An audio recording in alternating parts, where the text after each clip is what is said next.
Est-ce que tu sais que la tomate pourrie a encore de la valeur? Alors n'oubliez pas de s'abonner et de partager en max la vidéo.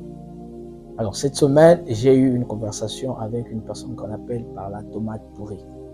Je lui ai posé la question, je lui ai dit, est-ce que tu es informé que les gens parlent souvent de toi en mal? Et très souvent, dans leurs conversations, les gens disent comme quoi on ne mélange pas les bonnes tomates avec la tomate pourrie, de peur que tu risques de contaminer et d'affecter les bonnes tomates. Il dit, si les gens parlent de moi en mal, justement parce que ces personnes ne connaissent pas ma valeur. J'ai dit, oh, toi aussi tu as encore de la valeur, mais bien que tu sois pourri. Il dit, exactement. La bonne tomate est finie dans l'assiette. La bonne tomate est finie dans le ventre. Alors que moi, lorsque les gens me rejettent, je rentre en contact avec le sol, je produis en moi des milliers et des milliers de bonnes tomates.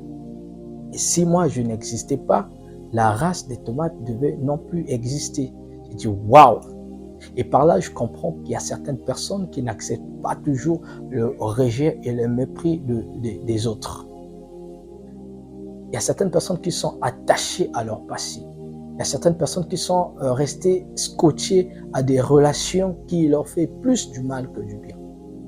Le Seigneur est capable d'utiliser les mépris et les rejets des autres pour que tu rentres dans ta destinée.